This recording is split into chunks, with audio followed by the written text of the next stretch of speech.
জয় India, জয় হোক ভারত মাতার। আমরা নির্লজ্জ বাঙালি।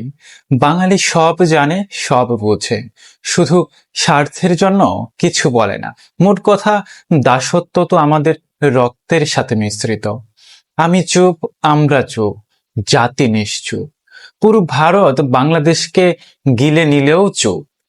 নির্ঘুম জাতিকে এক সাপ দিয়ে সজাগ রেখে দেশের ভেতর দিয়ে ভারতের রেলপথ স্থাপনের চুক্তি সম্পন্ন হলো। এরই মধ্য দিয়ে অখণ্ড ভারত স্থাপনের আরেক ধাপ সামনে এগিয়ে গেল।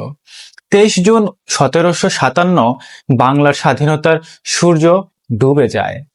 মানুষের কোনো হুঁশ ছিল না যে কত বড় বিপদের মধ্যে তারা পড়েছে।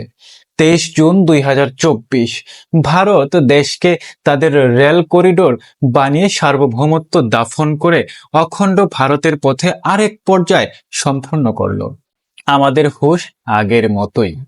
কদিন পরে এই ট্রেনে বাঙালি পাথর নিক্ষেপ করবে, আর তারপর এই ট্রেনের নিরাপত্তার জন্য দাদাদের সোলজার নিযুক্ত করা হবে। আর আপনি ভাবুন, এই সোলজার দল কোথায় থাকবে? এদের জন্য তো একটা ব্যারাকও লাগবে, তাই না? আর হ্যাঁ, আরেকটা গোপন কথা, এই যে পদ্মা সেতুর সুফল পুরোপুরি পাবেন আরো 4 থেকে 5 বছর পর। সিনেমা তো আগেই শুরু হয়েছে, কিন্তু আমরা বাঙালি গল্পটা বুঝতেই পারি নাই। বুঝেন নাই ব্যাপারটা?